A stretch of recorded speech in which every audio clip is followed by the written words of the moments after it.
இந்நிகழ்ச்சியை வழங்குவோர் ST courier. Tamil குரல் வலைக்காட்சி மற்றும் மாலை முரசு செய்திகள் தொலைக்காட்சி வழியாக இந்த நிகழ்ச்சியை பார்த்து கொண்டிருக்கக்கூடிய அத்துணை நேயர்களுக்கும் என்னுடைய வணக்கம், மகளிர் தின நல் வாழ்த்துகள்.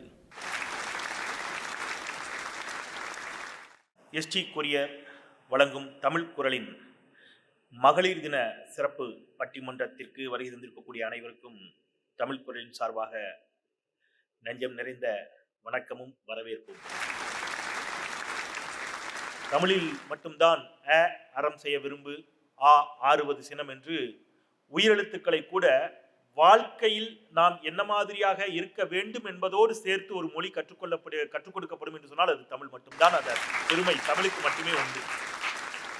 இயல், இசை, நாடகம் அப்படின்னு நம்ம முத்தமிழ சொல்றோம். இயற்தமிழ், இசைத்தமிழ், நாடகத்தமிழ். இந்த இசை வடிவிலான கலை எல்லா மொழிகளிலும் இருக்கிறது. ஆங்கிலத்தில் மியூசிக் இருக்கும், பாடல் இருக்கும், கர்நாடக மியூசிக் இருக்கும், எல்லா மொழிகளிலும் இசைத்தமிழ் இருக்கும். இசை எல்லா வடிவங்களிலும் இருக்கும். நாடகம், நம்ம இன்னைக்கு சினிமா, எல்லா விதமான மொழிகளிலும் சினிமா இருக்கும். ஆனா இந்த இயற்தமிழ் இருக்கு இல்லையா, பேச்சுத்தமிழ், வழக்காடு மன்றம், பட்டிமன்றம், இவையெல்லாம் தமிழில் மட்டும்தான் இவை இருக்கின்றன அப்படின்னு சொன்னா அது தமிழுக்குள்ள பெருமை. ஏன் பட்டிமன்றத்தை தமிழன் கண்டுபிடித்தான் அப்படின்னு பாத்தீங்கன்னா, ஜனநாயக பூர்வமான கருத்துக்களுக்கும் வாத பிரதிவாதங்களுக்கும் தமிழ் சமூகம் இடமளித்திருக்கிறது அப்படிங்கிறதுக்கு இவையெல்லாம் ஒரு சான்று. பெண்களின் முன்னேற்றத்திற்கு பெரிதும் துணை நிற்பது பக்தியா பகுத்தறிவா மகளிர் தின சிறப்பு பட்டிமன்றங்கிறதுனால இங்கதான் பெண் தெய்வங்கள் அதிகமாக இருக்கக்கூடியது. இங்கதான் இந்தியாவில தான் பெண் தெய்வங்கள் அதிகம். ஆனா ஆண் சாமியார்கள் தான் அதிகம். தெய்வங்கள்ல பெண்கள் அதிகமாக இருக்கிறார்கள், சாமியார்கள் ஆண்கள் தான் அதிகமா இருக்கிறாங்க. பெண் சாமி ஆடுறதா இருந்தா கூட ஒரு அம்மன் கூட ஆணுக்கு தான் ஆடுறாரு. அப்ப பெண் தெய்வங்கள் இருக்கக்கூடிய நாட்டில் சாமியார் கூட ஏன் ஆண் சாமியார் இருக்கிறான்னு கேட்டீங்கன்னா, பெண்கள் எளிதில் ஏமாற்றப்பட்டு விடுகிறார்கள். பக்தி அப்படிங்கிற பேர்ல பெண்கள் ஏமாற்றப்படுகிறார்கள். அவங்களை எங்க அது முன்னேற்றுகிறது அப்படிங்கிற வாதத்துல பேசுவதற்கு ஒரு அணி பகுத்தறிவு அப்படின்னு சொல்லி, நீங்க பக்தின்னு சொல்லி அப்படின்னா சுருக்கிடாதீங்க. ஆண்டாள் அது பக்தி இல்லையா? நம்முடைய பக்தி இலக்கியங்களை இல்லாத முற்போக்கு சிந்தனைகளா? ஔவையார் பேசாததா? கடவுளிடமே பேசினாள் இல்லையா ஔவையார்? அது அந்த பக்தியில் இல்லாத பகுத்தறிவா இவர்கள் பேசிவிட போகிறார்கள் அப்படின்னு பேசுறதுக்கு இந்த பக்கம் மூன்று ஆளுமைகள். இந்த இரண்டு தரப்பு கருத்துக்களையும் கேட்ட பிறகு இதுக்கு நமக்கு ஒரு முடிவுக்கு வர வேண்டிய தேவை இருக்கிறது. நாம அவர்களுக்கு வழி கொடுத்து பெண்களின் முன்னேற்றத்திற்கு பெரிதும் துணை நிற்பது பக்தியா பகுத்தறிவா என்ற இந்த தலைப்பில் பக்தியே என்று இந்த பட்டிமன்றத்தை தொடங்கி வைப்பதற்காக புதுக்கோட்டை பாரதி அவர்களை உங்களுடைய பலத்த கரோலியின் வாயிலாக அழைக்கிறேன். புதுக்கோட்டை பாரதி. பொதிகை மலையில் பிறந்தவளாம், பூவை பருவம் அடைந்தவளாம், கருணை நதியில் குளித்தவளாம், காவிரி கரையில் கழித்தவளாம், அன்னை தமிழின் அடி பணிந்து என்னுடைய பணியை தொடங்குகின்றேன். பக்தி என்கின்ற வார்த்தைக்கு பல பேரும் பல விளக்கங்கள் கொடுப்பார்கள். இன்றைக்கு வரைக்கும் அதிலே ஆழங்கால் பட்ட மிகப்பெரிய முனிவர்களும் யோகிகளும் ரிஷிகளும் ஆழ்வார்களும் நாயன்மார்களும் சித்த புருஷர்களும் கூட இன்றைக்கு வரைக்கும் அதை தினம்தோறும் அனுபவித்துக் கொண்டிருக்கிறார்கள். யாரும் அதற்கு ஒரு முடிவு என்கின்ற ஒரு செய்தியை சொல்லவே இல்லை. 1000 காலமாக பேசப்பட்டு கொண்டிருக்கக்கூடிய புராண கதைகளிலே தினம் பேச புதிதான சிந்தனைகளும் நல்ல நல்ல கருத்துக்களும் இன்றைக்கும் வந்து கொண்டே இருக்கின்றது. மகாகவி பாரதி சொல்லுவான், பக்தியுடையார் காரியத்தில் பதறார். இந்த பக்தியினுடைய பயன் என்ன அப்படின்னு கேட்டா, விஷயம் நம்முடைய சித்தம் தெளியுங்க, சிந்தனை செம்மையாக இருக்கும். பக்தியுடையார் காரியத்தில் பதறார், மிகுந்த பொறுமையுடன் வித்து முளைக்கும் தன்மை போல் மெல்ல செய்து பயனடைவார். முதல்ல இன்னைக்கு தேதிக்கு நம்ம பெண்களுக்கு வேண்டியது அது ஒண்ணுதான். சமூகத்தில் பெண்களுக்கு பெரிய பிரச்சனையாக இன்றைக்கு இருப்பது எதுன்னு நான் யோசிக்கிறேன்னா, ஒன்று அளவுக்கு அதிகமான புகழ்ச்சி. நீங்க அருமையா பேசுறீங்க. இது மாதிரி தான், இந்த மாதிரி தான். அடுத்தது அளவுக்கு அதிகமான இகழ்ச்சி. பக்தியின் நெறியிலே ஆழங்கால் பட்டது என்றால் என்ன என்று புரிந்த ஒரு பெண்ணாக ஒரு பெண் இருக்கிறாள் என்றால் இந்த ரெண்டையும் சமமாக பார்க்க கற்றுக்குவோம். எமோஷனலாக பெண்களை பிளாக்மெயில் பண்ணுறது அப்படிங்கிறது நிறைய இடத்துல நடந்து கொண்டே இருக்கிறது. இது இரண்டிலே இருந்து மாறுபட்டு வெளியிலே வந்தவர்களுடைய பட்டியல் மிகப்பெரியது நம்முடைய இந்திய தேசத்திலே. அவர்கள் எல்லோரும் எப்படிப்பட்டவர்கள் என்றால் பக்தி நெறியிலே இருந்து தன்னை கொஞ்சம் கூட பாதை மாற்றிக்கொள்ளாதவர்கள். நீங்கள் தொடக்கத்திலே அருமையாக சொன்னீர்கள் ஆண்டாள் நாச்சியாரை பற்றி. 12 வயது பெண் குழந்தை, அவளுடைய பக்தி இந்த உலகத்திற்கு எப்பேற்பட்ட ஒரு பெரிய விழிப்புணர்வை தந்தது தெரியுமா? அவளுடைய பாசுரங்களை எடுத்து பார்த்தீர்கள் என்று சொன்னால் பக்தியோடு சேர்ந்து அந்த பக்தியின் மூலமாக அவள் பெற்ற ஞானத்தின் வழியாக இருந்த இடத்திலிருந்தே தீர்க்க தரிசனமாக அவள் படைத்து தந்த அந்த தமிழ் பாசுரங்களிலே பக்தி, காதல், பாசம், தாய்மை, பண்பாடு, நமது கலாச்சாரம், சுற்றுச்சூழலியல், மருத்துவம், உளவியல், அறிவியல் உண்மைகள் என்று அனைத்தையும் வைத்து பேசக்கூடிய ஞானம் ஒரு 12 வயது பெண் குழந்தைக்கு இந்த தேசத்தில் இருந்திருக்கிறது. பெண்ணுக்கு சரிபாதி தன்னுடைய உடலிலே கொடுத்து அனைத்திலும் ஆணும் பெண்ணும் சமம் என்கின்றதை உலகத்திற்கு முதலிலே பறைசாற்றிய எம்பெருமான் சிவபெருமானை வணங்கும் தென் தமிழ்நாடு இந்த தமிழ்நாடு என்பதனால் அதிலே முதல் நிலையிலே நிற்பது நம்முடைய பக்தி மார்க்கம் தான். எனக்கு என்ன ஞாபகம்னா நீங்க சொல்லும்போது சொல்லுங்க, தாட்சாயணி நில் அப்படிங்கிறார்ல, அந்த ஆணாதிக்கத்தை பத்தி தான் நமக்கு டக்குனு ஞாபகத்துக்கு வந்துருதுல. கடவுளாவே இருந்தாலும் பார்வதியாவே இருந்தாலும் என்ன செய்யக்கூடாது, அப்பா வீட்டுக்கு போக கூடாது. அது இன்னைக்கு வரைக்கும் தொடருதோ? அந்த மாதிரி அப்பப்ப சிவபெருமானாவே இருந்தாலும் பெண்ணை மதிக்காம எப்பயாவது கோவப்பட்டு பேசிட்டாருன்னா சக்தி எல்லாம் இழந்துட்டு சிவனேன்னு கிடப்பாருன்றதையும் அதுல காட்டியிருப்பாங்க. அதையும் பக்தி தான் சொல்லியிருக்கு. அதையும் பக்தி தான் சொல்லியிருக்கு. தெய்வமாகவே இருந்தாலும் பெண்ணை மதித்தால் தாங்க அந்த தெய்வத்துக்கு மரியாதை. இன்னைக்கும் திருப்பதி பெருமாளுக்கு ஏன் பெருமை? இதயத்துல மகாலட்சுமி இருக்கா. நீங்க கேட்கலாம், பெண்களுக்கு பக்தியிலே என்ன முன்னிலை இருக்கிறது, அதை எப்படி முன்னிறுத்தி இருக்கிறார்கள் என்று கேட்கலாம். ஆணினுடைய தயவு இல்லாமல் கூட, ஆணை சார்ந்து இல்லாமல் கூட பெண்ணினுடைய தனிப்பட்ட பக்தியை ஒப்புக்கொண்டிருக்கக்கூடிய ஒரே தேசம் நம்முடைய தமிழ்நாடு, பாரத தேசம். காரைக்கால் அம்மையாரை நான் சொல்லுவேன். கணவன் அவளுடைய பக்தியினுடைய அந்த உச்சத்தை பார்த்து வியந்து போய் அவன் பதறி ஓடிட்டான். ஆனால் அவன் மீண்டும் வருவான் என்று காத்து கொண்டிருந்தவள் அவன் வேறு ஒரு திருமணம் செய்து கொண்டான் என்று தெரிந்த உடனேயே தன்னுடைய இந்த அழகிய உடல் தேவையில்லை என்று பேயுரு வேண்டும் என்று இறைவனை கேட்டு பெற்று காலால் கைலை மலையை நாம் மிதிக்கக்கூடாது என்று தலைகீழாக கைகளால் தவழ்ந்து தவழ்ந்து கைலை மலையை போய் சேர்ந்தாள் என்று சொன்னால் புராணம் என்ன சொல்லுகின்றது? ஆதியும் அந்தமும் இல்லாதவன் இறைவன். ஆனால் அந்த ஆதி அந்தம் இல்லாத இறைவனே தலைகீழாக பேயுரு கேட்டு வாங்கி வரக்கூடிய காரைக்கால் அம்மையை பார்த்து எம்மை பேணும் அம்மை கான், இவள்தான் என்னுடைய தாய் என்று சொன்னால் பக்தி நெறி பெண்ணை உச்சத்திலே முன்னிறுத்தி வைத்திருக்கிறது. சாதாரணம் இல்லை. ராமாயணத்திலே கம்பர் அவர் கனவு காணுகிறார், ஒரு தேசம் எப்படி இருக்க வேண்டும், இந்த தேசம் நல்லாக இருக்க வேண்டும் அப்படின்னு சொன்னா எதெல்லாம் வேணும்னா ஒரு பெரிய பட்டியல் கொடுக்கலாம் இல்லைங்க, இவ்வளோ பெரிய பட்டியல் கொடுக்கலாம் இல்லைங்க. ஆனால் அவர் ஒரே வார்த்தை சொன்னார், பெண்கள் எங்கே நல்ல கல்வியும் நிறை செல்வமும் உரிமையும் பெற்றிருக்கிறார்களோ அந்த தேசம் பூரணத்துவமாக மகிழ்வாக வளமாக இருக்கும் என்று முடித்து விட்டார். அதை கொடுப்பது பக்தியா பகுத்தறிவாங்கிறதான் தலைப்பு. அதை கொடுக்கக்கூடிய அந்த இடத்திலே பக்தி மார்க்கம் இருக்கிறது என்பது எங்களுடைய கருத்து. சிவகங்கையிலே வேலுநாச்சியார் நினைச்சதை முடிச்சாங்க. நான் போற இடத்துல எல்லாம் பெண் பிள்ளைகள்கிட்ட தான் சொல்லுவேன்.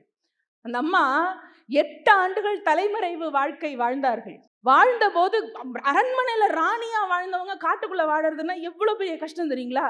அப்படி வாழ்ந்து பிறகு மீண்டும் அந்த சுதந்திர போராட்டத்திலே தன்னை ஈடுபடுத்தி கொண்டு வெள்ளையர்களை எல்லாம் வென்று மீண்டும் அரசாட்சியை அமைத்து வருகின்றார்கள். அப்படி அமைக்கும் போது மீண்டும் ஆட்சிக்கு பொறுப்புக்கு வேலுநாச்சியார் அம்மா வர பொழுது அவர்களுடைய வயது 58 என்று கூறுகிறார்கள். வேலுநாச்சியாரினுடைய அந்த வீரத்திற்கு துணை நின்றது அவருடைய பக்தி தாங்கிறீங்க. ஆமா, இந்த தேசத்திலே பெண்ணுக்கென்று தனியான பக்தி நெறி தேவையே இல்லைங்க. ஏன்னா பெண்ணே தெய்வம் என்று போற்றக்கூடிய அற்புதமான தேசம் என்பதனால் பக்தி நெறி பெண் முன்னேற்றத்திற்கு என்றும் துணை நிற்கிறது. நன்றி, வணக்கம். அருமையான ஒரு உரையை புதுக்கோட்டை பாரதி அவர்கள் தந்தார்கள். பகுத்தறிவே என்ற அணியின் சார்பாக அந்த அணியின் தொடக்க உரையை ஆற்றுவதற்காக முனைவர் எழிலரசி அவர்களை உங்களுடைய பரத்த கரவொலியின் வழியாக அழைக்கிறேன். தமிழின் பெருமையை ஓங்கி ஒலிக்கும் தமிழ்குரல் நேயர்கள் அனைவருக்கும் என்னுடைய மனமார்ந்த வாழ்த்துக்களும் வணக்கங்களும். நடுவர்களே, சாமி கும்பிடுவதற்கு எதிரானவர்கள் இல்லை நாங்கள். சாமி கும்பிடுவதற்கு எதிரானவர்கள் இல்லை நாங்கள். கும்பிடுற சாமி அப்படிங்கிறதுக்கு எதிரானவர்கள் நாங்கள். நான் ஒரு விஷயத்தை தெளிவாக உங்களுக்கு சொல்லிவிடுகிறேன். நான் நாத்திகவாதி அல்ல. நான் நாத்திகவாதி அல்ல. ஆனால் பகுத்தறிவுவாதி என்பதை பதிவு செய்துவிட்டு பேச ஆரம்பிக்கிறேன். ஏன் தெரியுமா? எந்த தளத்திலே இருந்து வருகை தந்திருக்கிறேன் தெரியுமா? பக்தி மட்டுமல்ல, நினைத்தாலே முக்தி தரும் திருவண்ணாமலையிலே இருந்து நான் வருகை தந்திருக்கிறேன். நாளும் நமச்சிவாய மந்திரத்தை நானும் உச்சரிக்கிறேன். உங்களுக்கு ஒண்ணு தெரியுமா? உலகத்தின் முதல் பகுத்தறிவுவாதி யார் என்று கேட்டால் எங்கள் அண்ணாமலையிலே அமர்ந்து கொண்டு ஜோதி வடிவிலே எல்லோருக்கும் தரிசனம் தந்து கொண்டிருக்கிறானே என் ஈசன், என் அப்பன் சிவபெருமான் தான் இந்த உலகத்தின் முதல் பகுத்தறிவுவாதி என்பதை நீங்களே சொல்லிட்டீங்கம்மா. நான் என்ன சொல்றேன், பக்தி நல்லதுதான், கடவுளை குறை சொல்ல வரல, அவரு நல்லவர் தான். ஆனால் கடவுளின் பெயரால் ஏற்றத்தாழ்வுகளை கற்பித்து வருணாசிரமத்தை அமைத்து நீ உயர்ந்தவன், நீ தாழ்ந்தவன், நீ கோயிலுக்கு உள்ள போகக்கூடாது, நீ தீட்டு என்று ஒதுக்கி வைத்து பெண்களிடமிருந்து பெண் உரிமையை பறித்ததே உங்கள் மூட நம்பிக்கை. அந்த பக்தியை சாடுவதற்காகத்தான் நாங்கள் 3 பேரும் வந்திருக்கோம். அறிவை தடுப்பாரை, மானம் கெடுப்பாரை, வேரோடு சாய்க்கும் கடப்பாரை, ஈரோட்டு சிங்கம், பகுத்தறிவு பகலவன் தந்தை பெரியார் என்கின்ற அந்த மாமனிதன் சொன்னார், கடவுளின் பெயரால் இவ்வளவு சீர்கேடுகள் இந்த சமூகத்திலே நடக்கும் என்று சொன்னால் அந்த கடவுளே வேணாம் போயா அப்படின்னார். நீங்க 1927 அமெரிக்காவினுடைய பத்திரிகையாளர் கேத்ரின் மேயோ என்பவர் மதர் இந்தியான்னு ஒரு புத்தகம் எழுதினாங்க. மத மூலமாக, சடங்குகள் மூலமாக, சம்பிரதாயங்கள் மூலமாக இந்தியாவில் பெண்கள் எவ்வளவு சுரண்டல்களுக்கு ஆளாகிறார்கள் என்பதை அந்த மதர் இந்தியா புத்தகம் முழுக்க அவர்கள் எழுதியிருக்கிறார்கள். எங்க கணவனே கண் கண்ட தெய்வம் இருந்துட்டு போட்டோங்க, வேணான்னு சொல்ல. அதுக்காக அவர் போன உடனே கூடவே போக முடியுமாங்க? இது என்ன அநியாய அக்குறம் இது? இல்ல இங்க உட்கார்ந்து இருக்கிற யாராவது தயாரா இருப்பீங்களா? யாரும் தயாரா இருக்க மாட்டோம். நகமும் சதையுமாக பூவும் நாருமாக எப்படி இருந்தாலும் என்ன பண்ணுவான்? Tata bye bye bye bye, அப்புறம் நல்லா போயிட்டு வா, முன்னாடி போய் சீட்டு போட்டு வை, இப்படி சொன்னாதானங்க அது வாழ்க்கை.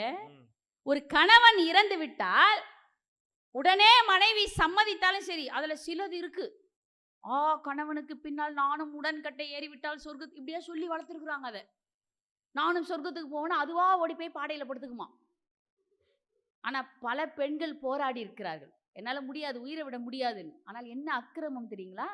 இந்த சடங்குகள், சம்பிரதாயங்கள் இந்த மதத்தின் பெயரால் கற்பிக்கப்பட்டு அந்த முடியாது என்று சொல்லக்கூடிய பெண்களை கூட பாடையிலே படுக்க வைத்து கை கால்களை கட்டி உடன்கட்டை ஏற்றிய கொடுமைகளை அன்றைக்கு பேரரசராக இருந்த அக்பர் முதல் கொண்டு எதிர்த்திருக்கிறார் என்று சொன்னால், மதத்தின் பெயரால் நீங்கள் பெண்களை, பெண் உரிமைகளை எவ்வளவு களவாடி இருக்கிறீர்கள் என்பதை நான் வலியோடு இங்கே பதிவு செய்கிறேன் நடுவர் அவர்களே. ஒரு காலகட்டத்தில் கோவில்ல நடனம் ஆடுறதுக்குனே ஒரு பெண்கள் நேர்ந்து விடப்பட்டிருந்தார்கள். அந்த குலத்தை சார்ந்தவர்கள், அந்த சமூகத்தை சார்ந்த பெண்கள் விருப்பப்பட்டாலும் விருப்பப்படலனாலும் பொட்டு கட்டி விட்டுருதுன்னு தேவதாசிகள் என்று பெயர் அவர்களுக்கு. அவர்களின் கற்புக்கு கேரண்டியும் கிடையாது, வாரண்டியும் கிடையாது. அவள் வாழ்நாள் முழுக்க அந்த சகதியிலே உழன்று உழன்று சாக வேண்டியதுதான் அவருடைய நிலை. அதற்கு காரணம் சொன்னார்கள், ஐயோ நீ இதிலே இருந்து வெளியே வந்து விட்டால் கடவுள் குத்தமாகிவிடும், இது கடவுளுக்கு செய்கிற நீ காணிக்கை இது. இப்படி சொல்லி சொல்லி சொல்லி அவள் சுயமரியாதையை சீண்டி பார்த்தவர்கள் நீங்கள். ஆனால் இதை எதிர்த்து பகுத்தறிவு பாசறையிலே நடைபோட்ட ஒரு பெண் குரல் கொடுத்தாள். யார் அந்த பெண் தெரியுமா? இந்தியாவின் முதல் பெண் மருத்துவர் என்று சொல்லக்கூடிய இவ்வளவு நேரம் வந்து பேசினார்களே, புதுக்கோட்டையிலே இருந்து வருகை தந்து என் அன்பு சகோதரி பாரதி, அந்த பாரதி பிறந்த மண்ணிலே பிறந்து இந்த தேவதாசி முறைக்கு எதிர்த்து குரல் கொடுத்த டாக்டர் முத்துலட்சுமி ரெட்டி அன்றைக்கு குரல் கொடுத்தார்கள் சட்டமன்றத்தில். இதை ஒழிக்க வேண்டும் என்று மசோதா தாக்கல் செய்தார்கள். அன்றைக்கு ஒரு வயதிலே மூத்தவர், பெயர் வேண்டாம், அனுபவம் மிக்கவர், ஒரு வார்த்தை சொன்னார். டாக்டர் முத்துலட்சுமியை பார்த்து, ஏன் வேண்டாம் என்று சொல்லுகிறீர்கள் தேவதாசி முறையை? கடவுளுக்கு முன்பாக நடனமாடுவது எவ்வளவு பெரிய புண்ணிய காரியம். இந்த புண்ணியத்தை வேண்டாம் என்று யாராவது சொல்லுவார்களா? டாக்டர் முத்துலட்சுமி அவர்கள் பகுத்தறிவு பாசறையிலே நடைபோட்டவர் நிமிர்ந்து நின்று சொன்னார், எங்கள் குலப்பெண்கள் அந்த புண்ணியத்தை அதிகமாக சேர்த்து விட்டார்கள். தேவைப்பட்டால் உங்கள் வீட்டு பெண்களை அனுப்புங்கள், புண்ணியத்தை தேடிக் கொள்ளட்டும் என்று சொன்னார். பிறகுதான் தேவதாசி முறை ஒழிக்கப்பட்டது என்று சொன்னால், பெண் கல்வி பெற்றதற்கு காரணம் பகுத்தறிவு, பெண் சொத்துரிமை பெற்றதற்கு காரணம் பகுத்தறிவு, பெண் இடஒதுக்கீடு பெற்றதற்கு காரணம் பகுத்தறிவு, காதல், சுயமரியாதை திருமணங்களை சமூகம் ஏற்றுக்கொண்டதற்கு காரணம் பகுத்தறிவு, குழந்தை திருமணங்கள் ஒழிக்கப்பட்டதற்கு காரணம் பகுத்தறிவு, விதவைகளின் மறுமணம் இன்றைக்கு நடைபெறுகிறது என்று சொன்னால் அதற்கு காரணம் பகுத்தறிவு, உடன்கட்டை ஏறுதலை ஒழித்தது பகுத்தறிவு, மண்ணை ஆளவும் விண்ணை ஆளவும் பெண்ணை ஆளாக்கியது பகுத்தறிவு. பக்தி என்பது நம்பிக்கை, பகுத்தறிவு என்பதுதான் தன்னம்பிக்கை. நம்பிக்கை பொய்க்கலாம், தன்னம்பிக்கை பொய்க்காது. வாய்ப்புக்கு நன்றி, வணக்கம். ஒரு சேலை கட்டிய பெரியார் மாதிரி அவங்க வந்து அந்த பக்கம் பகுத்தறிவுக்காக பேசியிருக்கிறார். ஆனால் அந்த பெரியாரும் குன்றக்குடி அடிகளாரோடு மிகப்பெரிய நட்பை பாராட்டினார். குன்றக்குடி அடிகளாரினுடைய அந்த ஆன்மீகத்தோடு அவருக்கு எந்த முரணும் இல்லாமல் தான் இருந்தது அப்படிங்கிறதையும் நாம் அந்த அணிக்கு சுட்டிக்காட்ட வேண்டி இருக்கிறது. அவங்க பேச பேச குறிப்பிடுத்தார் சங்கீதா, முனைவர் சங்கீதா. குறிப்புகளை கொட்டுவதற்கு அவரை உங்கள் பலத்த கரவொலியின் ஊடாக அழைக்கிறேன். பாருங்கள் சங்கீதா. எல்லோர் செவிகளிலும் தமிழை கொண்டு சேர்க்கும் தமிழ் குரலுக்கு முதற்கண் என்னுடைய வணக்கத்தை தெரிவித்துக் கொள்கிறேன். நெஞ்சுக்கு நீதியும் தோளுக்கு வாழும் நிறைந்த சுடர்மணி போன், பஞ்சுக்கு நேர் பல துன்பங்களாம் இவள் பார்வைக்கு நேர் பெரும் தீ, வஞ்சனையின்றி பகையின்றி சூதின்றி வையகமாந்தரெல்லாம் தஞ்சமென்றே உரை பீர் அவள் பேர் சக்தி. ஓம் சக்தி ஓம் சக்தி ஓம். பெண்கள் என்றைக்குமே சக்தியின் வடிவாக போற்றப்படுபவர்கள் என்பதைத்தான் பாரதி அன்றைக்கே சொல்லி இருக்கிறான் என்ற பதிவோடு என்னுடைய உரையை தொடங்குகிறேன். இன்னைக்கு பக்தி வேற மாதிரி இருக்குங்க. நீங்க எந்த நூற்றாண்டுல வந்து பேசிட்டு இருக்கீங்க? நாங்கள் வரலாற்றின் பக்கங்களை புரட்டி புரட்டி பார்க்கிறோம். நாங்களும் புரட்டி பார்த்துட்டு தான் வந்தோம். இன்னைக்கு பள்ளிக்கூடத்துல விழா நடக்குதுங்க. சிவபெருமானாக அப்துல்லா நடனமாட பள்ளியினுடைய முதல்வர் ஜோசப் கை தட்டுகிறான். இதைத்தான் நாங்கள் பக்தி என்று வரவேற்கிறோம். நீங்க ஏங்க இன்னும் பொட்டு கட்டி விடுறதுலயே இருக்கீங்க? இன்னைக்கு வாங்க, இன்னைக்கு இருக்கிற பெண்கள் சமூகத்தை பாருங்க, நாங்கெல்லாம் எப்படி இருக்கோம் அப்படின்னு பாருங்க, எங்களை பார்த்துட்டு பேசுங்க. அழகா கண்ணதாசன் சொன்னார் ஒரு இடத்துல, எத்தனை பெண்கள் என் மண்ணில் இருந்தன, சத்தியம் சம்சாரம் அவள்தான் சாமி அவதாரம், அந்த பத்தினி பெண்களில் கை பள்ளி கொண்டால் அது பக்தி பிரவாகம், இறைவனின் சக்தி உறவாகும். அழகா பாடினானே. பெண்ணை தெய்வமாகத்தான் இந்த சமூகம் காலம் காலமாக பார்த்திருக்கிறது. ஆனா ஒரு சிலர் செஞ்ச தவறு, அது மூட நம்பிக்கை. பக்தி என்பது வேறு, மூட நம்பிக்கை என்பது வேறு. கரை புரண்டு ஓடுகிற காற்றாற்று வெள்ளம் கூட இரண்டு கரைகளுக்கு நடுவே ஓடும் போதுதான் அது ஆறு என்று அழைக்கப்படுகிறது. சுழற்றி அடிக்கப்படக்கூடிய சூறாவளி காற்று கூட மூங்கில் துளைக்குள்ள நுழையும் போதுதாங்க அது இசையா மாறுது. ஒரு மனுஷனா மாறுறதுக்கு சில கட்டுப்பாடுகள் இந்த சமூகத்துக்கு தேவை. அதுக்காக கொண்டு வந்தது தாங்க பக்தி, வேற எதுவுமே பக்தி கிடையாது. இங்கிலாந்தில் இருந்து நமக்கு இந்தியாவிற்கு கிடைத்த நன்கொடை மார்கரெட் நோபல், எலிசபெத் நோபல் என்கிற ஒரு பெண்மணி நேர விவேகானந்தர் கிட்ட வந்து விவேகானந்தர் கிட்ட தீட்சை பெற்று நிவேதிதா என்கிற பெயர் மாற்றம் பெற்று இந்த ஆன்மீக பணியிலே ஈடுபட்டு சோஷியல் சர்வீஸ், சமூக சேவையும் ஆன்மீக பணியையும் இணைந்து செய்த ஒரு பெண்மணி யாருன்னா உங்களுக்கெல்லாம் தெரிந்த அந்த சிஸ்டர் நிவேதிதா. அங்க மதம் ஒரு பொருட்டா? இல்ல. விவேகானந்தருடைய கொள்கைகள் பிடிச்சிருந்தது, இந்தியா முழுக்க சேவை செஞ்சா. அதை நம்ம மறுக்க முடியுமா?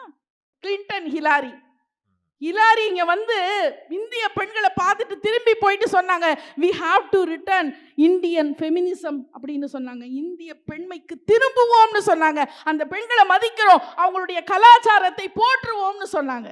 இதுதாங்க நாங்க பெண்களுடைய வெற்றின்னு சொல்றோம். எங்களை பார்த்து இன்னொருத்தர் மாறணும்னு நினைக்கிறாங்க பாத்தீங்களா, அதுதான் எங்களுடைய முன்னேற்றம். நாங்க பகுத்தறிவை மறுக்கலைங்க. பகுத்தறிவு என்பது அறிவது, அக்கா சொன்ன மாதிரி. ஆனா பக்தி என்பது உணர்வதுங்க. உணர்வு பூர்வமான விஷயத்துல வந்து நம்ம வாதாட முடியாது. உணர்ந்திருக்காங்க அவங்க, அந்த அணில இருக்கறனால அவர் வழியில மட்டும் பேசுறாங்க. பக்தி என்பது எல்லை இல்லாதது, வானத்தை போலங்க. நம்ம பதில் சொல்ல முடியாது அதுக்கு. இன்னொன்னு, பக்தி நெறிங்கிற ஒண்ணு இல்லைன்னா பகுத்தறிவே இல்லை. கிரேக்க மாவீரன் அலெக்சாண்டர் ஒரு தடவை, அவரை பார்க்கறதுக்கு கூட்டம் எப்பவுமே குறைவா வந்துதான். அதே ஊர்ல ஞானி டயோஜனிஸ் இருந்தாரு, அவரை பார்க்கறதுக்கு கூட்டம் அதிகமா வந்துதான். உடனே அலெக்சாண்டர் கேட்டாரா, அது எப்படி என்ன பார்க்க மாட்டோம், நான் இந்த உலகத்தையே கையில வச்சிருக்கேன், என்ன பார்க்க கூட்டம் குறைவா இருக்கு, ஆனா உன்னை பார்க்க கூட்டம் அதிகமா இருக்கே என்னப்பா? அந்த ஞானி சொன்னாராம், நீ மண்ணை வென்றவன், நான் என்னை வென்றவன் அப்படின்னு. ஒரு பக்தி நெறி, நான் பிறரை ஜெயிக்கிறேங்கிறது முக்கியம் இல்லை, முதல்ல நான் என்ன ஜெயிக்கிறேனாங்கிறது தான் முக்கியம். அதை பக்தி நெறி சொல்லி தருகிறார். அதுதான் இன்னைக்கு பெண்களுக்கு தேவை. ஏன் மகாத்மா காந்தி அவருடைய மனைவி கஸ்தூரிபாய தென்னாப்பிரிக்கால ஒரு நாள் முழுக்க பணியில நிக்க வச்சிருக்கிறார். அவர் சொன்ன வேலையை செய்யல அப்படின்னது, அந்த அம்மா செய்யலன்னது. அப்ப கேட்டாங்க, அப்பப்போ உங்களை சிரமப்படுத்துறாரு, உங்களுக்கு கஷ்டமா இல்லையா? அப்ப கஸ்தூரிபாய் சொன்னாங்க, இந்த உலகத்துல இருக்கிற பிரச்சனை எல்லாம் அவர் தாங்கிக்கிறாரு, அந்த சிரமங்களை எல்லாம் அவர் தாங்கிக்கிறாரு, ஆனா அவர் தர சின்ன சின்ன சிரமங்களை தானே நான் ஏத்துக்கிறேன், பரவாயில்ல, இறைவன் எனக்கு அந்த மன வலிமையை கொடுத்திருக்கிறான் அப்படின்னு சொன்னாங்க. சிலப்பதிகாரத்துல கண்ணகி கடவுளை வணங்க மாட்டா, முதல்ல தன்னுடைய கணவனை தான் தெய்வமா நினைப்பா, அதுக்கப்புறம் இரண்டாம் பட்சம் தான் கடவுள். கம்பராமாயணத்துல சீதையை பார்க்கறதுக்காக அனுமன் போறாரு, போயிட்டு வந்து ராமன் கிட்ட சொல்றாரு, நான் சீதையை பார்த்தேன் அப்படின்னு சொல்லல, நாங்க சீதையை பார்க்கலைங்க, கற்பனும் பெயரதொன்றும் களிநடம் புரிய கண்டேன்னு சொல்றாரு. கற்பு என்கிற வடிவத்துல ஒரு தெய்வத்தை நான் பார்த்தேன் அப்படின்னு சொல்றாரு. அப்படின்னு சொன்னா அங்க ஒழுக்கத்தை பார்த்திருக்கிறான் அனுமன். அந்த ஒழுக்கம் தான், ஒழுக்கத்திற்காக எதை வேண்டும் என்றாலும் இழக்கலாம், எதற்காகவும் ஒழுக்கத்தை இழக்கக்கூடாது என்பது. காய்களிலே வெளி அழகு மாங்காய், உள்ளழகு தேங்காய். கனிகளிலே வெளி அழகு ஆப்பிள், உள்ளழகு பலா. பறவைகளிலே வெளி அழகு மயில், உள்ளழகு குயில். அதுபோல மனிதனுக்கு வெளி அழகு நாகரிகம், உள்ளழகு பண்பாடு. அந்த பண்பாட்டை சொல்லிக் கொடுக்கக்கூடிய இடம் பக்திதான். 5 ரூபாய் கொடுத்து குங்குமம் வாங்குறோம், அதை நெத்தியில வைக்கிறோம். 500 ரூபாய் கொடுத்து செருப்பு வாங்குறோம், அதை காலில் தாங்க போடுறோம். ஒரு பொருளினுடைய மதிப்பு விலையை வைத்து தீர்மானிக்கப்படுவதில்லை, அதனுடைய நிலையை வைத்து தீர்மானிக்கப்படுகிறது. நண்பர்களே, பகுத்தறிவு என்பது விலையை பார்க்கும், எங்களுடைய பக்தி நெறிதான் உங்களுடைய நிலையை பார்க்கும் என்கிற காரணத்தினாலே ஒரு பெண்ணினுடைய முன்னேற்றத்திற்கும் வளர்ச்சிக்கும் முழு முதற் காரணமாக இருப்பது பக்தி நெறி என்று நடுவர் அவர்கள் தீர்ப்பு வழங்குவார் என்கிற கடவுள் நம்பிக்கையோடு நன்றி சொல்லி விடைபெறுகிறேன். நன்றி, வணக்கம்.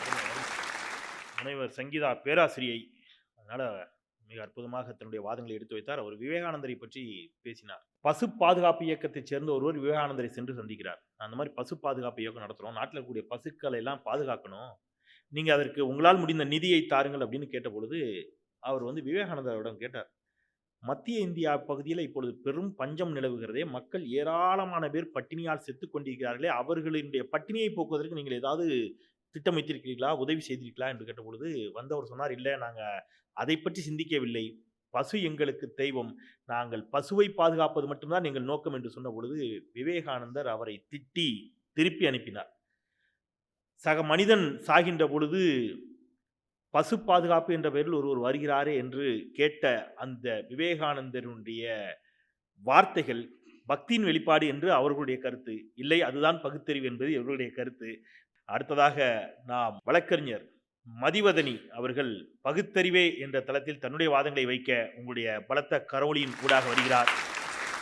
நடுவர் அவர்களே, பக்தியில் எண்ணற்ற செய்திகள் இருக்கு, மறுப்பு கிடையாது. பக்தி உங்களை பாசுரங்கள் பாட வைத்தது, மறுப்பே கிடையாது. பக்தி உங்களை பாடல்கள் பாட வைத்தது, மறுப்பே கிடையாது. ஆனால் பகுத்தறிவுதான் உங்களை படிக்க வைத்து முனைவராக்கியது என்பதை யாரும் மறுக்க முடியாது. சரஸ்வதி தான் கல்விக்கு கடவுள், ஆமாவா இல்லையா? ஆமா தானே நடுவர் அவர்களே? நீங்க பாக்குறத பார்த்தா எனக்கு பயமா எனக்கு அப்படிதான் சொல்லி கொடுத்தாங்க. கல்விக்கு கடவுள் சரஸ்வதின்னு சொல்லி கொடுத்திருப்பாங்க. ஆனால் சரஸ்வதி என்று பெயர் வைத்த பாட்டிமார்கள் இந்த மண்ணில் படிக்கவில்லை, சரஸ்வதி என்று பெயர் வைத்த பேத்திமார்கள் படித்திருக்கிறோம். அதற்கு காரணம் இந்த மண்ணில் விளைந்த பகுத்தறிவு தான். பிரபஞ்சன் தன்னுடைய கவிதை வரிகளில் பாடினார், பெண்ணை தெய்வமாக்கியது ஆன்மீகம், பெண்ணை தாசியாக்கியது நிலப்பிரபுத்துவம், பெண்ணை அடிமையாக்கியது வைதீகம், பெண்ணை வேலைக்காரியாக்கியது குடும்பத்துவம், பெண்ணை மனுஷியாக்கியது பெரியாரியம் என்றார். நடுவர் அவர்களே, ஒரு சந்தேகம் முன்னாடி கேட்கணும்னு நினைச்சேன். பெண்களின் வளர்ச்சின்னு சொல்லியிருக்கீங்கல்ல, எந்த ஊர் பெண்களை கேட்கறீங்க? தமிழ்நாடா, இந்தியாவா, உலகமா? இந்தியா முழுவதும் தான், உலகம் முழுவதும் தான், உலக பெண்கள் தான், எல்லாரோடுக்கும் சேர்த்து தான். ஆமா. ஏன்னு கேட்டா, பக்தி என்ற சிந்தனை கூட இல்லாத மேலை நாடுகள் பல பெண்களின் வளர்ச்சியிலும் முன்னேற்றத்திலும் முன்னேறி இருக்கிறது. ஆனால் பகுத்தறிவு இல்லாமல் எந்த நாட்டிலும் பெண்கள் வளர்ச்சியையோ முன்னேற்றத்தையோ அடையவே முடியாது. உடன்கட்டை ஏறுதல்னு ஒரு பழக்கம் இருந்தது, இப்ப எங்க இருக்குன்னு கேட்டாங்க. ராஜஸ்தானில் இன்றும் சதிமாதா கோவில்களை கட்டி கொண்டிருக்கிறார்கள் என்ற குறிப்பு இருக்கு. புரட்சி கவிஞர் பாரதிதாசன் பாடினார், தன்னுடைய கணவனே தன் மனைவிக்கு, தன்னுடைய இணையருக்கு அறிவுரை சொல்லுவது போல் பாடினார்.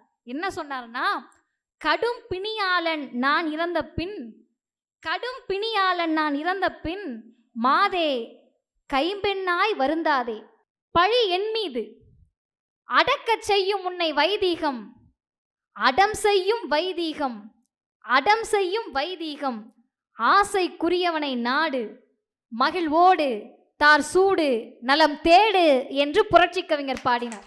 நடுவர் அவர்களை, நான் நேரடியாக விஷயத்துக்கு வரேன். பகுத்தறிவால் என்ன உயர்ந்தோம்? பகுத்தறிவால் பெண்களுக்கு என்ன வளர்ச்சி ஏற்பட்டது? பகுத்தறிவால் பெண்களுக்கு என்ன முன்னேற்றம் ஏற்பட்டது? என்ன முன்னேற்றம் ஏற்பட்டதுன்னு சொன்னா, அன்றைக்கு மிகப்பெரிய பக்தியாளர்கள், பக்தியில் திளைத்தவர்கள் என்று சொன்னவர்கள் எல்லாம் பெண்களுக்கு கல்வி கொடுக்க கூடாதுன்னு பேசினாங்க. இது அந்த காலம். இன்னைக்கு அவங்கெல்லாம் எப்படி மாத்தி பேசுறாங்கன்னு கேட்டா, பாலியல் வன்முறைகள் நடக்கிற போது அப்படியே மாத்தி என்ன சொல்றாங்கன்னா, நீ ஏன் போன, நீ ஏன் இந்த ட்ரெஸ் போட்டன்றதெல்லாம் மாறி இன்னைக்கு எப்படி அதே காலத்துக்கு கொண்டு வராங்கன்னா, பள்ளிக்கூடத்துக்கு போனதுனால தானே இதெல்லாம் நடந்துச்சுன்னு சொல்லி அன்றைக்கு நேரடியாக பெண்களின் கல்வி உரிமையை தகர்த்தவர்கள் இன்றைக்கு பக்தியின் பெயரை சொல்லி எல்லா விவாத மேடைகளிலும் வந்து பெண்களுடைய கல்வியை பறிக்க பார்க்கிறார்கள். ஆனால் பகுத்தறிவு மண் இந்த தமிழ்நாடு என்ன தெரியுமா சாதித்திருக்கிறது? பக்தியில் மட்டும் திளைத்திருந்தால் நீங்கள் இன்னும் ஆண்டாளையும் ஔவையாரையும் காரைக்கால் அம்மையாரை மட்டும்தான் மேற்கோள் காட்ட முடியும். ஆனால் தமிழ்நாடு சாதித்தது என்பது கிராஸ் என்ரோல்மெண்ட் ரேஷியோ என்று சொல்லக்கூடிய பள்ளி படிப்பை முடித்து உயர்கல்விக்கு செல்லக்கூடிய மாநிலங்களில் முதல் மாநிலம் இந்தியாவிலேயே தமிழ்நாடு தான். ஏன் தெரியுமா?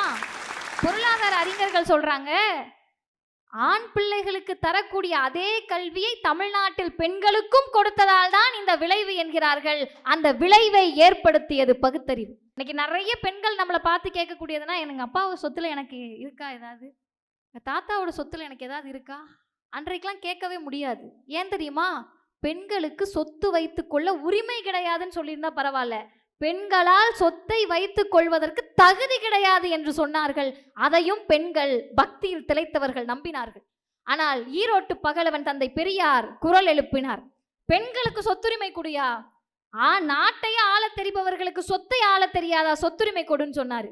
புரட்சியாளர் அம்பேத்கர் அவர்கள் அதை சட்டமாக கொண்டு வருவதற்கு இந்து சட்ட மசோதாவை எப்படியாவது தாக்கல் செய்து விடலாம் என்று பாராளுமன்றத்தில் போராடினார். இந்த பக்தியில் திளைத்தவர்கள் என்ன தெரியுமா நடுவர் அவர்களை பண்ணாங்க?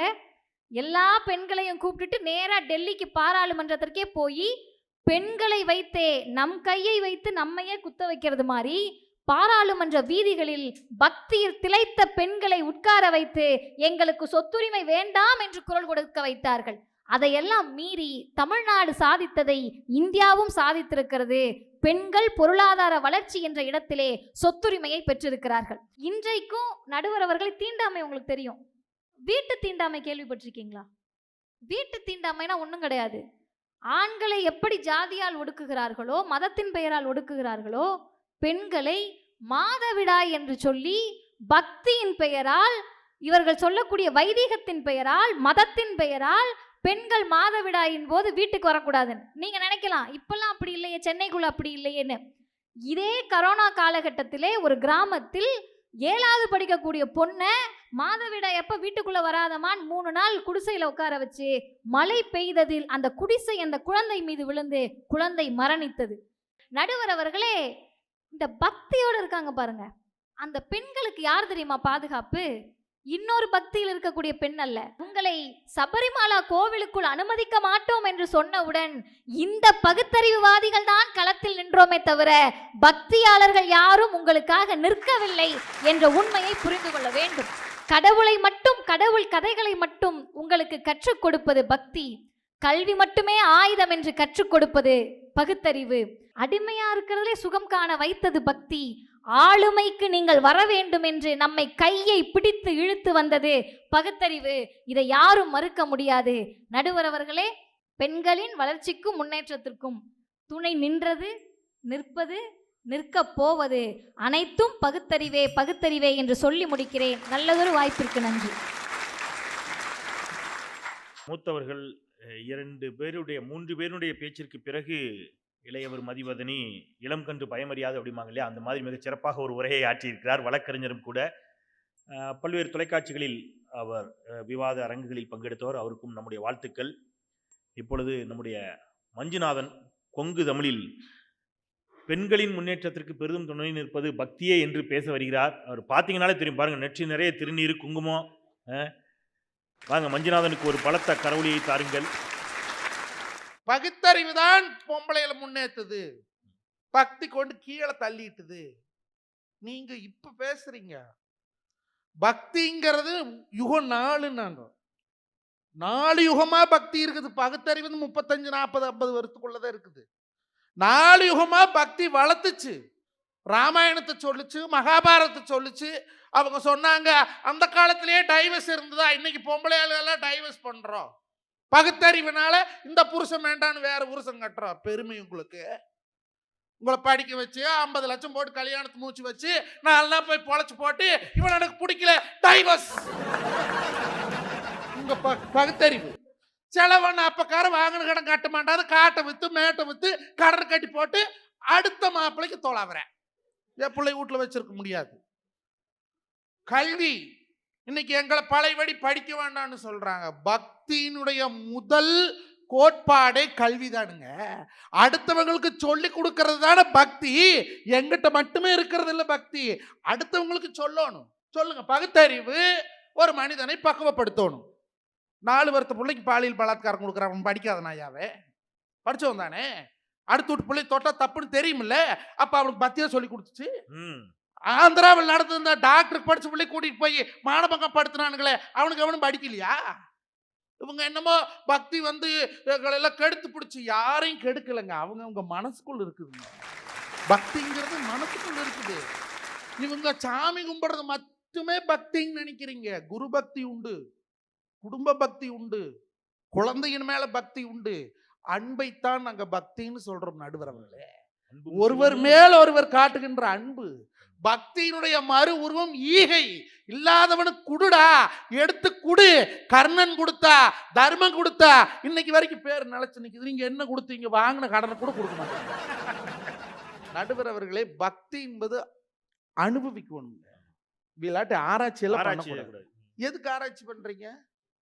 ஒரு கோயிலுக்கு போனோமா, சாமியை கும்பிட்டோமா, சுண்டலை வாங்கி தின்னமா, வீட்டுல வந்தோமா, அப்படி இருங்க. எது வேண்டும் எது வேண்டாம்னு யோசிக்கிறது அதுதானே பகுத்தறிவு. சிம்பிளா சொல்லுங்க, இது வேண்டும் இது வேண்டாம், அது பகுத்தறிவு. ஒவ்வொரு பெண்ணும் பக்தியோட அந்த பகுத்தறிவை பயன்படுத்தினான்னா இன்னும் இந்தியா மிகப்பெரிய வளர்ச்சி அடையுங்க. பக்தி கூட வச்சுக்கோங்க, ஒரு பயத்தை வச்சுக்கோங்க. கூட புருஷன் எப்படி கூட பாதுகாப்பு வச்சிருக்கிறீங்களோ அதே மாதிரி பக்தி கூட வச்சுக்கோங்க. நடுவர் அவர்களே, இந்த உலகத்துல மிருகங்களுக்கு கூட பக்தி இருக்குது. யானைக்கு பக்தி இருந்தது, சிலந்திக்கு பக்தி இருந்தது.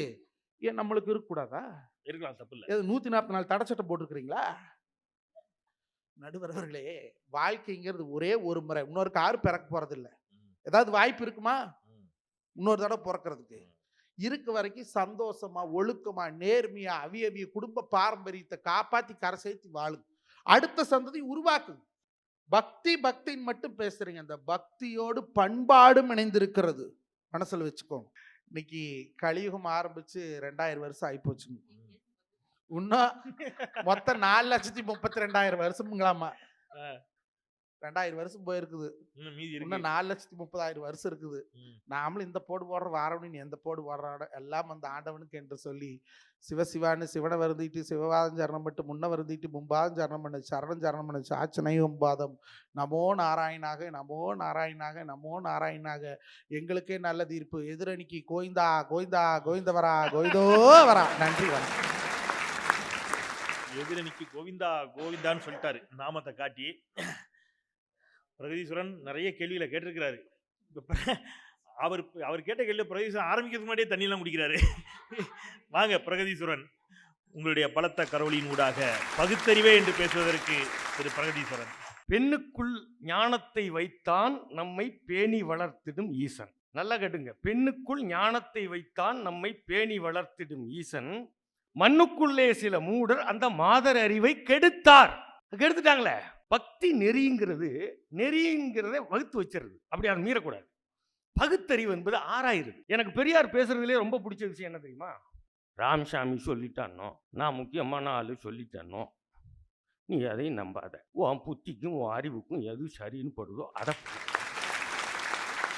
சாணி தெளிக்கிறத பக்தி தான். அது கிருமிநாசினி. Okay, super.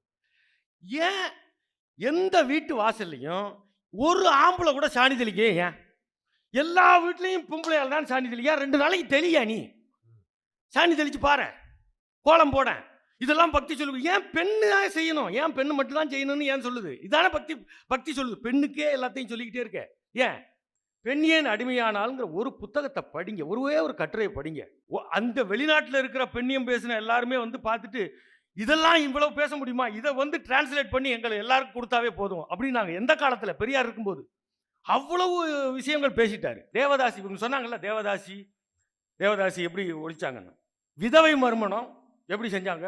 எம்ஆர் ராதா நாடகம் போட்டார், விதவையின் காதல் நாடகம் போட்டார். நாடகத்துக்கு தடை பண்ணிட்டாங்க. நாகப்படத்தில் நாடகம் போடுறாரு. அதை ஒரு ஆளை மட்டும் கூப்பிட்டு சொல்லிட்டாரு, நான் நாடகம் நடிச்சுட்டு இருக்கும்போது ஒன்று மட்டும் கேளு, இப்படிலாம் நாடகம் போட்டால் யார் பார்ப்பான்னு மட்டும் கேள்வி ஒரு காதுக்குள்ளே சொல்லிட்டாரு. ஜட்ஜு உட்கார்ந்துருக்காரு, சுப்பிரமணிய ஐயர். நல்லா கேட்டுங்க, இவர் நாடகத்தை பார்த்துட்டு தடை போட வந்திருக்காரு. அப்போ இந்த நாடகம்லாம் போடக்கூடாது, விதவைக்கு திருமணமே பண்ணக்கூடாதுன்னு இந்த சமூகம் சொல்லிக்கிட்டு இருந்துச்சு.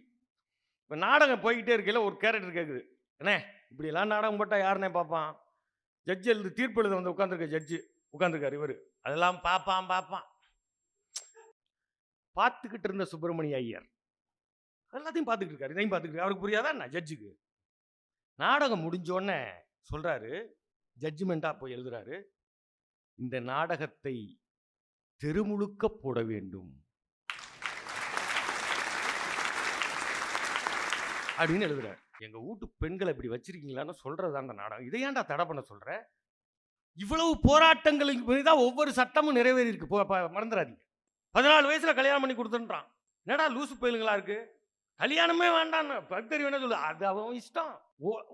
குழந்தை இல்லைன்னா உடனே அந்த பெண்ணுக்கு தான். இவ்வளவு விஞ்ஞானம் இதில் வந்துருச்சு. அதான் என்எஸ்கே அப்பயே பாடினாரு, ஊசி மூலமா புள்ள பெற்றுக்கிற வாய்ப்பு வந்துடும்னாரு. இப்போ வந்துருச்சுல. இவ்வளவு வாய்ப்பு வந்த பிறகு எல்லாம் பெண்ணை மையப்படுத்தியே ஏன் சொல்லிக்கிட்டே இருக்கீங்க? திரும்ப திரும்ப திரும்ப திரும்ப எங்க அணியிலேருந்து பேசுறது ஒண்ணுதாங்க. எங்கே பக்தி நெறி பெண்களை முன்னேற வைத்தது? நாங்க 100 விஷயம் சொல்றோம்.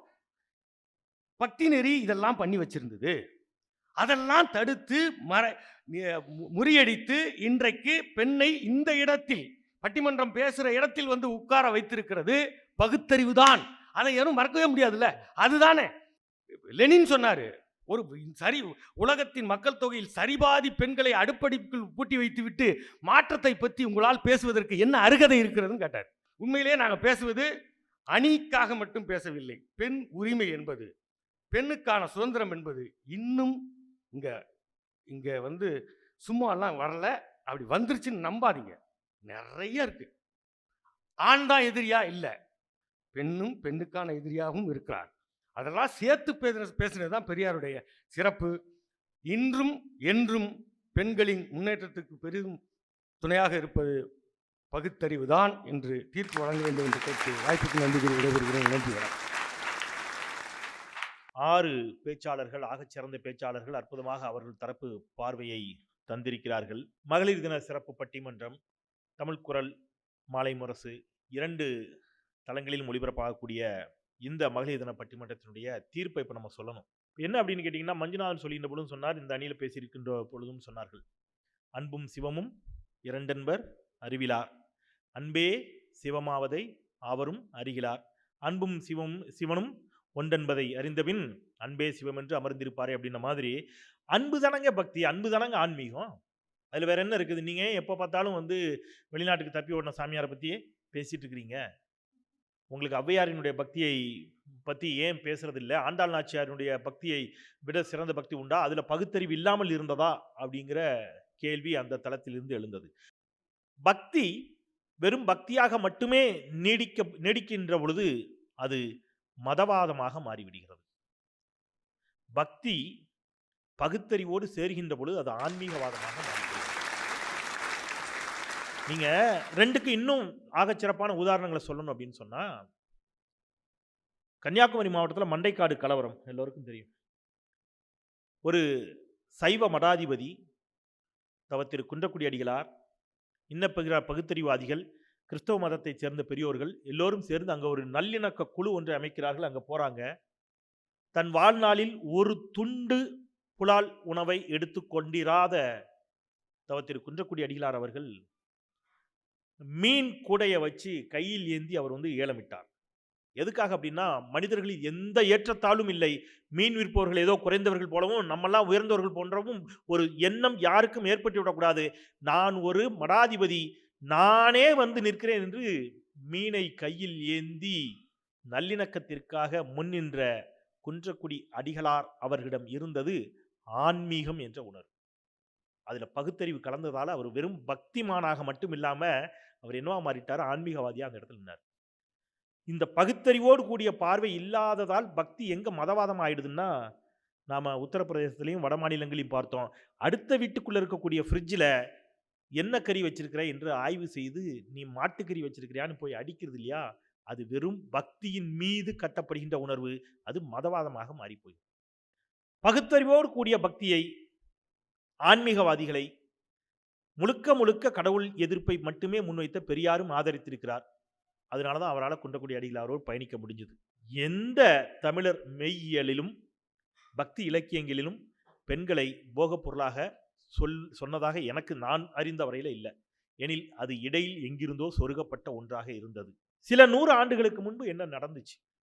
அவர்கள் சொன்னது இங்கே அரங்கேறியதா இல்லையா? பெண்கள் உடன்கட்டை ஏற்றப்பட்டார்களா இல்லையா? கைம்பெண்களாக மொட்டையடிக்கப்பட்டு அவர்கள் வீட்டுக்குள் முடக்கப்பட்டார்களா இல்லையா? ஒருவேளை பகுத்தறிவு அடிப்படையில் இந்த வாதங்கள் வைக்கப்படாமல் போயிருந்தால் பக்தியின் நீட்சியாக இன்னி வரைக்கும் நம்முடைய அம்மாவும் நம்முடைய அக்கா தங்கச்சி அப்படியான ஒரு நிலைமைக்குள்ள தானே இருந்திருப்பாங்க. முதலாக இதையெல்லாம் உடைத்து பேச வேண்டும் என்று பகுத்தறிவுவாதிகள் அந்த வாதங்களை வெயிலில் வைத்த பொழுது பக்தி மார்க்கம் அவர்களை எவ்வாறு அணுகியது அப்படிங்கிற கேள்வியும் இங்கே இருக்கு. அது எப்பொழுது மாறியது என்று சொன்னால், இந்த பகுத்தறிவு வாதங்களை இந்த மண்ணில் தொடர்ந்து பகுத்தறிவுவாதிகள், நாராயணகுருவா இருக்கலாம், ஏன் பக்தி மார்க்கத்திலிருந்து வந்த நாராயணகுருவும் என்ன செஞ்சிருக்கிறாரு? பகுத்தறிவை பேசியிருக்கிறார். ஆதிசங்கரர் பேசியிருக்கிறார். ஐயா வைகுண்டர் பேசியிருக்கிறார். பகுத்தறிவு எதை எதிர்க்கிறது? பக்தியை முழுக்க எதிர்க்கிறதா அப்படின்னா இல்லை. பக்தியின் மீது நின்று கட்டப்படுகின்ற பிற்போக்குத்தனங்களை அது கடுமையாக எதிர்க்கிறது. அது எதிர்க்கப்பட வேண்டுமா என்று கேட்டால், ஆம், உறுதியாக எதிர்க்கப்பட வேண்டும் அப்படிங்கிறதுல யாருக்கும் எந்த மாற்று கருத்தும் இருக்காது. தமிழ் குரல் நேயர்களுக்கும் மாலை முரசு நேயர்களுக்கும் என்னுடைய நெஞ்சம் நிறைந்த நன்றி. பெண்களின் வளர்ச்சிக்கு பெரிதும் துணை நிற்பது பகுத்தறிவே பகுத்தறிவே பகுத்தறிவே என்று சொல்லி இந்த இனிய பட்டிமன்றத்தை நிறைவு செய்கின்றேன். குரலற்றவர்களின் குரலாய் நான் செந்தில். நன்றி.